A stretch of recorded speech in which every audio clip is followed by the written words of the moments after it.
매일 쏟아지는 글로벌 경제 뉴스, 정확한 통찰과 분석을 통해 쉽고 빠르게 전해드립니다. 여기는 KB증권 마블TV입니다.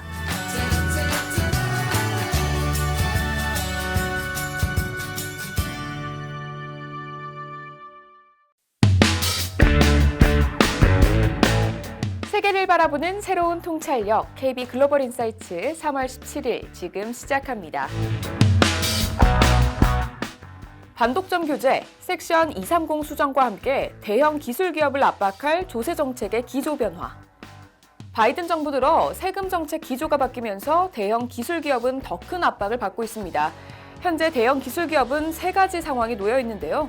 첫 번째, 반독점법을 개정하거나 반독점법을 강력하게 적용해야 한다는 의회의 압력이 높아지고 있을 뿐만 아니라 두 번째, 인터넷 시대를 연 것으로 평가되지만 지금은 대형 기술 기업에게 불필요한 보호막을 제공한다고 여겨지는 섹션 230을 수정해야 한다는 요구의 직면, 그리고 마지막 세 번째, 세금을 통한 압력도 높아지고 있는 상황입니다.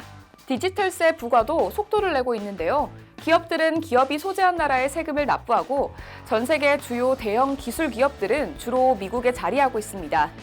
따라서 대형 기술 기업들이 자국에서 많은 이익을 내지만 정작 세금은 내지 않는다면서 미국 이외의 나라에서는 디지털세 부과의 필요성을 주장하고 있습니다.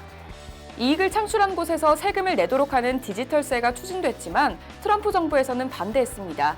하지만 바이든 정부가 출범한 이후 조세 정책의 기조가 바뀌는 중인데요. 지난 2월 G20 재무장관 회의에서 옐런 재무장관은 미국이 더 이상 디지털세 추진을 가로막지 않겠다고 한 바 있습니다. 이 발언 이후 올라프 숄츠 독일 재무장관은 디지털세가 새로운 동력을 확보하면서 진정한 변화를 만들 수 있게 됐다고 반색했습니다. 디지털세 추진에 이어 전 세계 최저 법인세율 논의도 대형 기술 기업들에게는 부담인데요.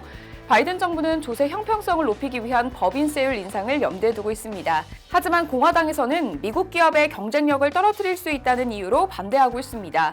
옐런 재무장관은 전 세계 국가들이 법인세율을 인하하는 파괴적인 경쟁에 빠져 있다고 하면서 전 세계 최저 법인세율을 추진하고 있습니다. 전 세계 평균 법인세율은 1980년 약 40%에서 2020년에는 23%까지 하락했습니다. IMF는 법인세율을 인하하면서 공공투자에 사용할 재원을 충분히 마련하지 못하는 문제가 생겼다고 지적하기도 했습니다. OECD를 통해 추진하는 전 세계 최저 법인세율은 전체 이익의 12% 수준에서 논의되고 있습니다.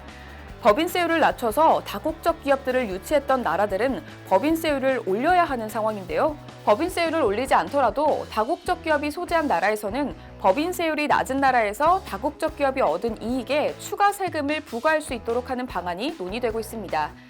전 세계 최저 법인세율 12%가 충분히 높지 않다는 의견도 있고 추가 세금을 부과하는 과정에서 소모적인 행정 절차들이 불필요한 비용을 만들 것이라는 의견도 있는데요. OECD가 최저 법인세율에 합의해도 각국 의회에서 법안이 마련돼야 하고 OECD 이외의 나라에서 법인세율을 낮출 수도 있습니다. 그럼에도 불구하고 대형 기술 기업을 포함한 다국적 기업에 적정한 세금을 부과해야 한다는 의견이 더욱 힘을 얻어가고 있습니다. 법인세율 인상과 함께 추진될 수 있는 최저 법인세율. 취임 직전 바이든 대통령은 법인세 납부 전 이익의 15%를 세금으로 부과하겠다는 공약을 재확인한 바 있는데요. 포춘 500대 기업 중 91개의 기업이 다양한 공제를 활용해서 연방 세금을 전혀 납부하지 않고 있는 상황입니다. 바이든 대통령은 이런 상황이 공정하지 않다고 생각합니다. 팬데믹의 충격에서 벗어난 후 백악관 민주당은 법인세율을 현재 21%에서 28%로 높이는 방안을 추진할 전망입니다. 이 과정에서 최저세율 부과도 함께 논의될 것인데요.